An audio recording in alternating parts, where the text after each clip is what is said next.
Ei, me fala uma coisa, você sabe a diferença entre teocentrismo e antropocentrismo? Afinal de contas, por que nós precisamos adorar alguma coisa? Nós que somos crentes, podemos nos tornar um idólatra? Afinal de contas, quantos tipos de idolatria existe? Essas e outras questões serão respondidas nesta videoaula, então não percam! A paz, queridos, que bom estarmos aqui novamente no nosso programa semanal da Escola Bíblica Dominical para darmos sequência à nossa série de estudos bíblicos baseado no tema A Igreja de Cristo e o Império do Mal. Para quem não me conhece, eu sou o pastor Fábio Segantin. Se você é novo aqui, não perca essa oportunidade, porque aqui do lado tem o botãozinho vermelho, clica nele e se inscreva. Por quê? Porque toda semana temos um vídeo novo aqui. Se você for um inscrito, o YouTube vai lhe avisar quando eu postar algo novo no nosso canal. E não esqueça também de curtir esse vídeo, de deixar o seu comentário e de compartilhar, porque isso é muito importante para nós. Vamos lá? Lição de número 4, que tem como título Quando a criatura vale mais do que o Criador. A leitura bíblica em classe se encontra na carta de Paulo aos Romanos, capítulo 1, do verso 18 até o verso de número 25. Afinal de contas, o que é idolatria? Qual a diferença entre antropocentrismo e teocentrismo? Ah, tava me esquecendo. Já colocou o reloginho aí? Todas segundas-feiras, 7 horas da manhã, coloca o despertador porque a aula já está no ar. Maravilha? Então qual é a diferença entre antropocentrismo e teocentrismo? Porque nós temos a necessidade de cultuar algo ou alguma coisa. Afinal de contas, nós cristãos que abolimos, que repudiamos a Igreja Católica, por exemplo, por causa das suas imagens de esculturas, será que nós somos ou nos tornamos algum tipo de idólatra? Será que nós somos também idólatras? Somos praticantes da idolatria? Então é essa ideia que nós vamos analisar aqui, baseado na carta de Paulo, capítulo 1, do verso 18 ao verso de número 25. O que você precisa saber de primeira mão é o seguinte: a diferença entre antropocentrismo e teocentrismo. Fácil, tá? Teocentrismo, lembra de Deus. É Deus no governo. É Deus governando. É o governo do eterno. E o que é antro? Antro é homem. Então é antropocentrismo. É o homem no centro.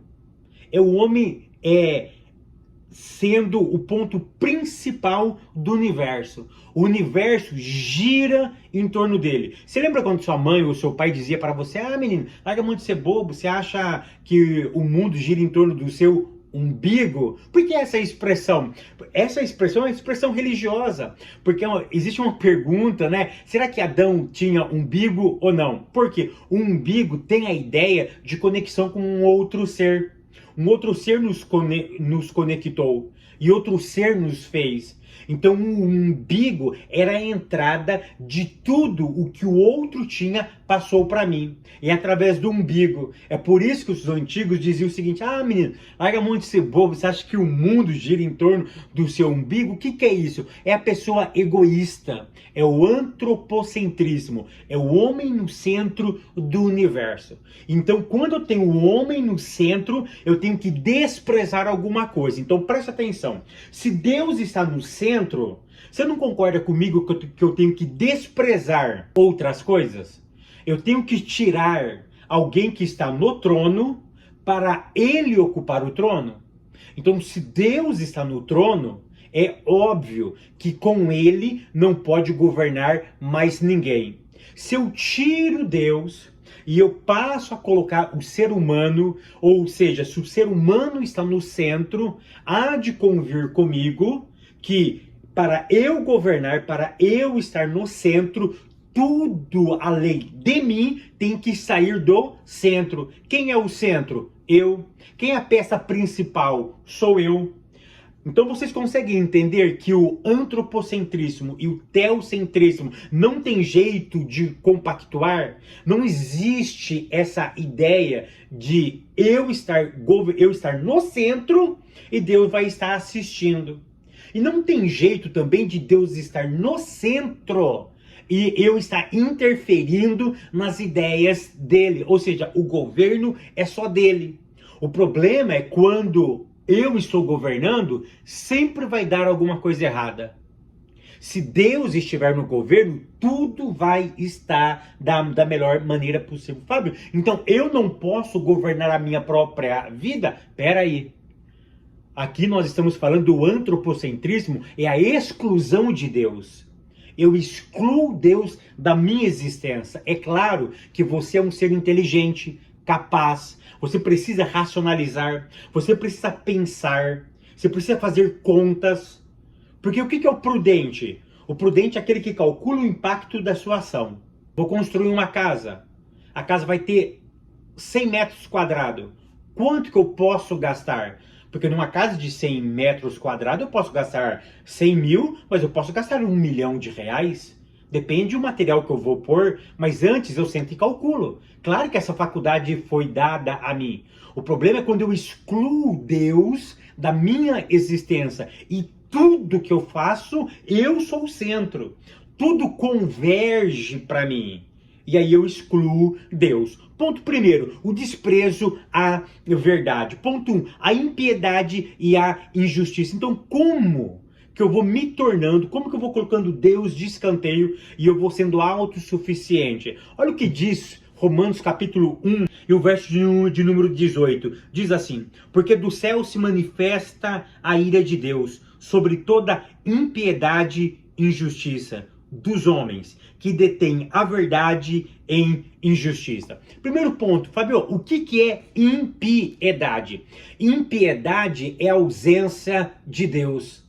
A impiedade é a ação humana de eu matá-lo para eu ficar no trono sozinho. Então o que é impiedade? É matar Deus. É uma decisão unilateral minha, exclusiva, aonde eu mato ele para eu estar no trono de forma absoluta. É essa que é a ideia da impiedade. Por quê? A impiedade, piedade, tem a ideia da religião.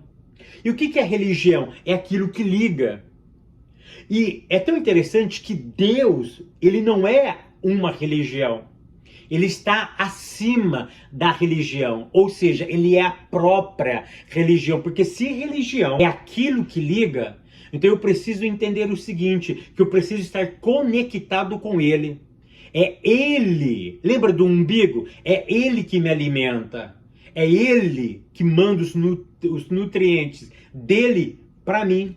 Então, você lembra da história do umbigo? Então olha que interessante, se eu corto o cordão umbilical, ele para de me nutrir. Ele para de mandar fonte da vida dele para mim. Então o que é impiedade? É a desconexão do eterno. É o corte do cordão umbilical. Ele deixa de me alimentar. Eu decido viver sozinho. Eu olho para ele e digo, eu não preciso mais de você. Eu sou autossuficiente. Agora quem gerencia a minha vida no geral sou eu. Eu não preciso mais de você. Então o que é impiedade? É uma decisão de matar Deus. É a irreligiosidade. É a perca da conexão. Então olha que interessante, toda pessoa que se torna irreligiosa aqui não é quem frequenta a igreja ou deixa de frequentar algum tipo de religião. É quando você perde o contato com ele. É quando você perde a comunhão diretamente com ele. Porque tem muitas pessoas dentro de religiões não sendo religioso. Religioso no bom sentido. Religioso conectado com ele. Já cortaram o cordão umbilical. Então, quando eu perco essa conexão, qual vai ser a minha atitude agora? A injustiça. Por isso que é impiedade e injustiça. O que é injustiça? Injustiça é quando eu não tenho um padrão, quando eu não tenho um senso, quando eu não tenho regras que me regem, porque eu perdi a conexão. Eu perdi alguém que me guiava, alguém que me orientava. Esse alguém, eu cortei o cordão umbilical. O que eu faço agora? Eu sou injusto, não tenho padrão. Eu sou a própria medida minha. Eu faço aquilo que eu quero. É tão interessante que, observe o que diz novamente em Romanos 1, verso 18.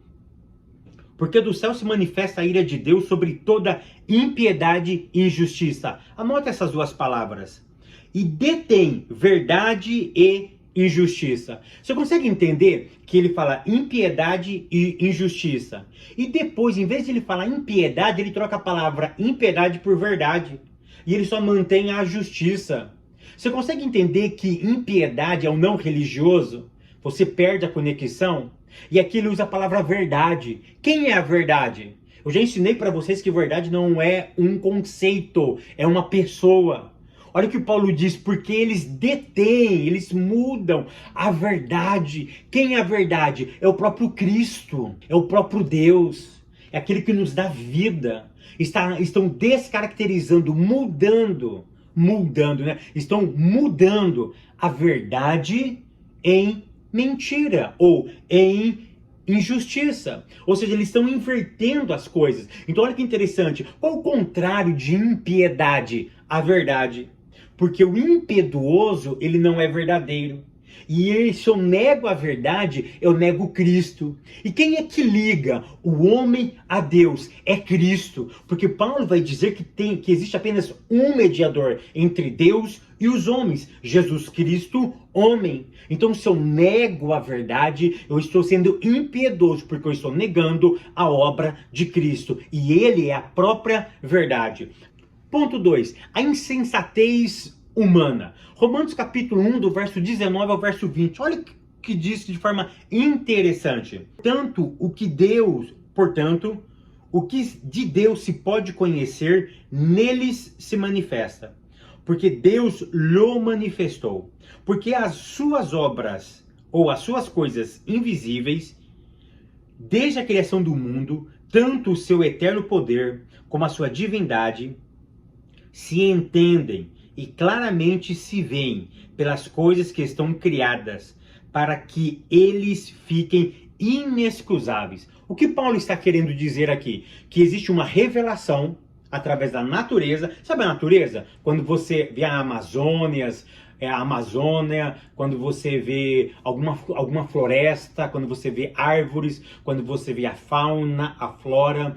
O texto sagrado está nos informando que essa criação que Deus fez, a natureza, os animais, as estrelas, ou seja, o cosmos, toda essa harmonia, toda essa sinfonia harmônica do universo é uma forma de ele estar se revelando a nós. Mas aqui eu quero que você preste atenção em uma coisa. Essa revelação através da natureza não é uma revelação salvífica. Eu quero acreditar e eu entendo que esta revelação é para aqueles que já conheceram ao Eterno e agora tem um ponto a mais para eles estarem observando enquanto estão vivendo. Ou seja, enquanto eles vivem, porque naquela época era muito mais forte a floresta, o ecossistema do que hoje, porque hoje nós somos muito mais industrializado, urbanizado daquela época. Então naquela época, o viver deles era na floresta. O viver deles era cercado no meio à natureza. Então, essa experiência cotidiana, do dia a dia, revelava a manifestação do Altíssimo, mas ela não era capaz de produzir salvação na vida deles. Por quê? Porque o que produz salvação está no verso 18, é a verdade. E quem é a verdade? É o próprio Cristo. E no Antigo Testamento, Cristo já estava revelado através da lei de Moisés. Porque é isso que o texto sagrado está nos informando aqui. Só para nós fecharmos a insensatez humana, você precisa entender uma coisa. A revelação geral, que é a revelação da natureza, ela não salva, mas ela aponta para um Criador. ela aponta para uma mente pensante, para alguém que criou de forma organizada, sistemática, cuidadosa, todo o sistema, toda a fauna, toda a flora, todo o sistema de um ano entre inverno, verão, outono e primavera. Foi um ser inteligente, um ser que está acima do nosso intelecto, que ele criou isso. Então isso não salva, aponta para um Criador. Ponto de número terceiro, o culto à criatura. Por que os homens trocaram o Criador pela criatura? Por que precisamos adorar alguma coisa? Por que precisamos cultuar alguma coisa? A Bíblia vai dizer que nós viemos dele. Olha o que Paulo diz no Monte Areópago. Porque já dizia os poetas, por causa dele vivemos, existimos e nos movemos. Tudo é para ele. Tudo saiu dele. Lembra do cordão umbilical? Se precisa cortar, se você corta, o alimento do outro não entra mais em você. Ou seja, nós temos uma marca de Deus. Nós saímos dele, ele soprou em nós. Nós temos fagulhas da eternidade dentro de nós. Então, quando eu corto o meu cordão umbilical e eu paro de me conectar com ele, eu preciso me conectar com alguma coisa. E aí vale qualquer outra coisa. Aí vale pedaço de pau, de madeira, vale sol, estrelas, vale pastor, vale padre, vale cantor, vale qualquer outra coisa. Vale você mesmo, vale qualquer tipo de coisa. Por que precisamos cultuar alguma coisa? Porque nós somos incuravelmente religiosos. Ou seja, a religião está dentro de nós. Esse afã pelo divino está dentro de nós. Nós temos fagulhas da eternidade dentro de nós. Então, se eu peco, se eu corto a minha conexão com o eterno, eu preciso me conectar com qualquer tipo de coisa. É por isso que nós, na religião, cultuamos pastores, padres, cantores, pastores, pregadores, profetas, igreja, cultuamos um sistema litúrgico, uma roupa, uma indumentária, cultuamos qualquer coisa.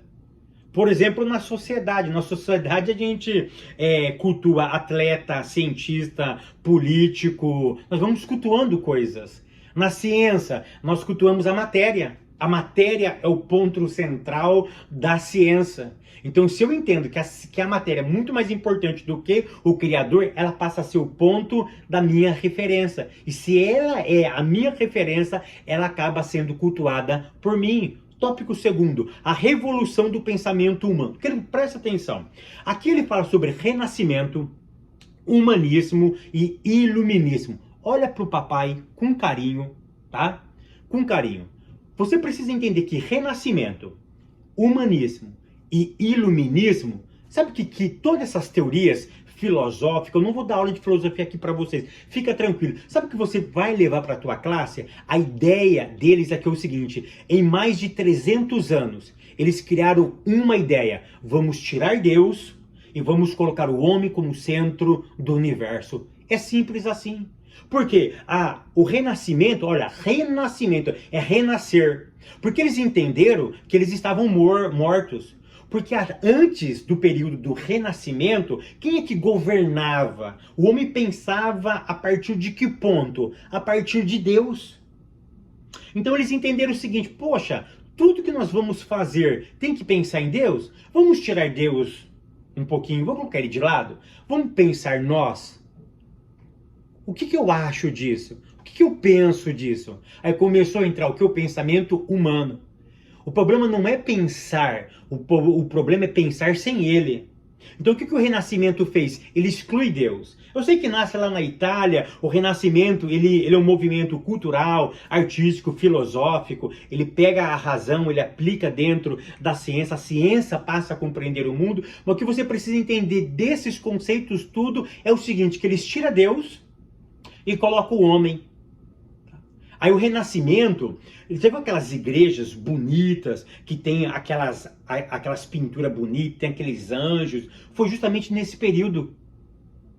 Foi nesse período que começou a criar essa ideia. Ou seja, é um desvencilhar de igreja com pensamento humano. Ou seja, eles vão desvencilhando devagarzinho. Aí entra o quê? O humanismo. O humanismo, o que significa humanismo? Realmente o homem no centro. Vamos tirar Deus, agora nós coloca o homem. Ou seja, então, é a tentativa do homem querer estar no centro do universo. E aí chega o iluminismo. O iluminismo é tão interessante que o renascimento, ele surge só na Europa. O iluminismo é Europa e o Novo Mundo. Por quê? Porque no iluminismo o Brasil já existia. É muito interessante. Ou seja, o Brasil já existia, a América Latina estava sendo descoberta, acabara de ser descoberta.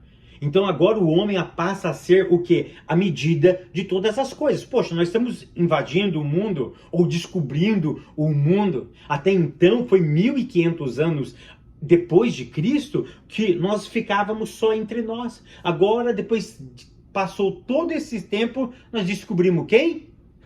Nós descobrimos um novo mundo. Existe um mundo que nós não conhecíamos. E aí explode a mente. Então o homem passa a ser a medida de todas as coisas. O que é o iluminismo? O que é renascimento? O que é humanismo? Coloca isso num pacote só e diz o seguinte: esquece Deus e o homem é o centro de todas as coisas. Ponto. Simples assim. Ponto terceiro, o tópico terceiro, tipos de auto-idolatria. Será que eu, um cristão, posso ser idólatra? É claro. Crente idólatra existe? Demais. Estão cheios de crentes idólatras. O que um crente idolatra? Ele mesmo. Quando eu passo a ser o centro do universo, ou então quando eu acredito em Deus, mas você já teve aquela sensação que Deus só precisa olhar para você? Quando você reclama demais, que Deus não te olha, que Deus não te vê, que Deus não te esqueceu, você está sendo idólatra. Você quer ser o centro do universo. Parece que só você passa por problema.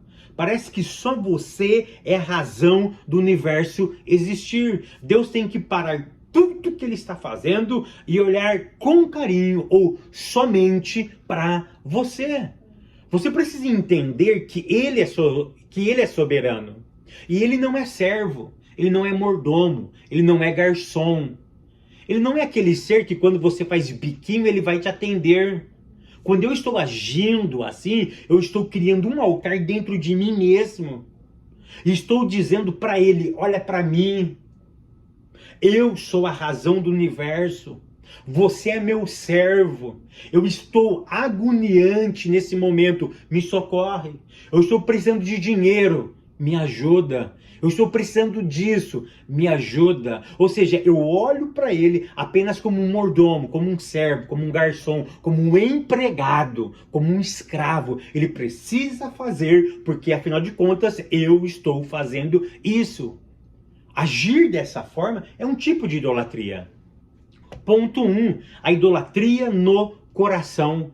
Deixa eu te mostrar um outro tipo de idolatria. Qual, Fábio? É quando eu reduzo Deus a servo meu.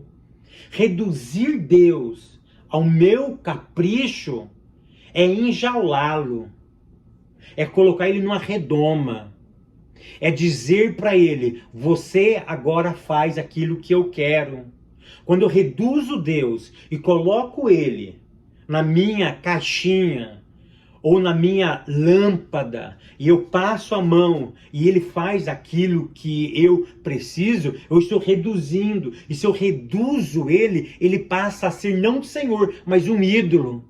O que é um ídolo? Nada mais ou nada menos do que um Deus, entre aspas, reduzido, que é elevado aos meus próprios caprichos. Preciso de casar, Santo Antônio. Preciso isso, santo não sei do que. Preciso daquilo, santo não sei do que, São Jorge. E vai aí colocando o nome, porque é ao meu dispor. Ele está trabalhando para mim. Então o que é idolatria no coração? É quando eu reduzo Deus. e ele passa a ser o meu servo. Eu coloco ele numa redoma e ele faz tudo aquilo que eu quero. Ponto terceiro, a idolatria. Esqueci da idolatria da autoimagem. O que é a autoimagem? Isso daqui é fenomenal. Por quê? Lembra que eu comecei a contar para vocês sobre eu ser o centro do universo? Idolatria da autoimagem. Porque é o egoísta. Ele quer as coisas só para ele. Atenção só para ele. Ele é avarento. Ele quer dinheiro só para ele. O pão não é nosso, é dele. E olha a oração do Pai Nosso. O pão nosso, o Pai é nosso. Mas o avarento, quando ele tem um problema de autoimagem, ele é o centro. Tudo converge para ele. Aí vem a ideia do quê? Do narcisismo. Tudo converge para si. Então ele se torna egoísta, ele se torna avarento, ele se torna uma pessoa odiosa, porque ele perde a sensibilidade pelo próximo, porque ele é o centro do universo. E nada mais gira em torno dele. Ou seja, tudo gira em torno dele. Não tem mais ninguém no lugar dele. Ele não se coloca no lugar do outro, porque ele passa a ser a pessoa mais importante naquele momento. E aí nós temos o que? O hedonista. O que é o hedonista? É aquele que faz tudo por prazer. Se está dando prazer, ele está fazendo. A questão não é se é certo ou errado. Ele faz porque lhe dá prazer. Afinal de contas, ele precisa satisfazer a sua alma. Ele precisa satisfazer a sua carne.